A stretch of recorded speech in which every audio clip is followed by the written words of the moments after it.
বিএনপির লোকজন 17 বছর ক্ষুধার্ত হয়ে গেছে, যা পায় তাই খায়। কিছুদিন আগে তেলের দাম বাড়াইছে, এখন বাইক ধরছে, কয়েকদিন পরে চুল কাটতেও তারা ব্যাট ট্যাক্স নেবে।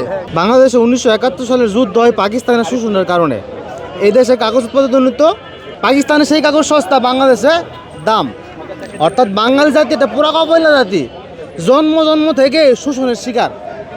আজকে এই সরকার, কালকে এই সরকার, আজকে পাকিস্তান, আর এখন শুরু করছে কি তারেক জিয়া সরকার। সরাসরি নাম বলে বললাম, আপনি শুধু ভাইকের কর না, সরকার, এই সরকারের লোকজন, বিএনপির লোকজন উপাস থেকে 17 বছর ক্ষুধার্ত হয়ে গেছে, যা পায় তাই খায়।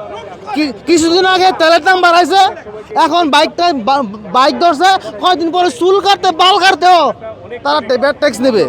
কথা বলছেন, কোনো কিছুতে বাদ দেবে না, হাঁচি বেলাইবেন ট্যাক্স দে, ঠিক আছে?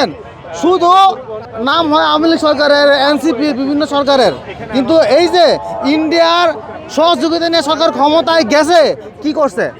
আজকে আমি পুলিশ ক্লিয়ারেন্সের জন্য কাগজ জমা দিছি, 500 টাকার পুলিশ ক্লিয়ারেন্স 1500 টাকা হয়ে গেছে।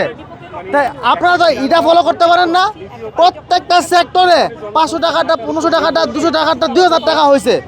এবং আমরা সাধারণ যারা মানুষ আছি, প্রয়োজনের তাগিদে বাইক চালাই জীবনের রিস্ক নিয়ে, এর চেয়ে রিস্কের যানবাহন আর হইতে পারে না, তারপর আমরা চালাই। ক্ষুধা তো পেটে আমরা রাইড শেয়ার করি। এই অবস্থায় যদি আমাদের উপর 5000 টাকা জুলুম করা হয়, শাসন করা হয়, শোষণ করা হয়, তো এর চেয়ে দুর্ভাগ্যজনক হইতে পারে না। আমার মনে হচ্ছে কি, আফটার অল তারেক জিয়াও জানে বেশি দিন সরকার টিকায় রাখতে পারবে না, যা পারে খাইয়ালই। এই প্রেক্ষাপটে সরকার আগাচ্ছে, সরকার নিজের উপর, সরকারের উপর আস্থা নাই, যার কারণে যা পারে তাই খাইয়ে নিচ্ছে। রস্তা বলে আমি তাকেই বললাম, এটার উত্তর ফার্স্টে দিছি, বাঙালি জাতি, পুরানো জাতি শোষণের শিকার হচ্ছি, হব, এত উদ্ধার করার কেউ নাই।